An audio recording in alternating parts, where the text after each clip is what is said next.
आम्ही घराचं रेनोव्हेशन करत आहे. रेनोव्हेशन म्हणजे जास्त तोडफोड वगैरे नाही. वरच्यावरच थोडंफार वेगळं चेंजेस वगैरे करत आहोत. पहिल्यांदा बेसिन काढलेलं आहे. बेसिन काढण्याचं कारण इतकंच होतं की ते छोटं पण होतं. त्यामध्ये सरळ म्हणजे तोंडही धुता येत नव्हतं किंवा हातही धुता येत नव्हतं. पाणी सगळं सांडत होतं. विचार केला की दुसरं काहीतरी नवीन बसवावं. आता आरशाचं मेजरमेंट मी का घेते हे तुम्हालाही समजलं नसेल. हे येणाऱ्या व्हिडिओमध्ये तुम्हाला नक्कीच समजणार आहे.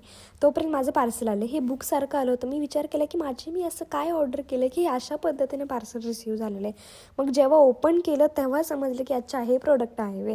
त्यानंतर आमचा गॅस पण खराब झाला होता, जो चेंज केलेला आहे. तुम्ही बघू शकता ह्याच्यामध्ये आणि आधीच्या आहेत ना त्याच्यामध्ये डिफरन्स दिसतो आहे. हा पण सरळ चालत नव्हता. त्यानंतर बल्ब घेऊन आले. माझ्या रूममध्ये थोडंसं लाईटिंगचा प्रॉब्लेम होत होता, थोडीशी कमी लाईट जाणवत होते.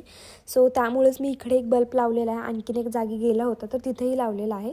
आता थोडंसं व्यवस्थित वाटत आहे. व्हिडिओमध्ये तुम्ही बघू शकता क्लिअरिटी पण चांगली झालेली आहे. आणखीन आज मी ना तेल लावून हेअर वॉश केला होता, पण पूर्ण तेल निघालं नसल्यामुळे ना थोडंसं काय असतं ना का माझ्या चेहऱ्यावरती तेल लागत होतं, तेच मी पुसून घेतलं.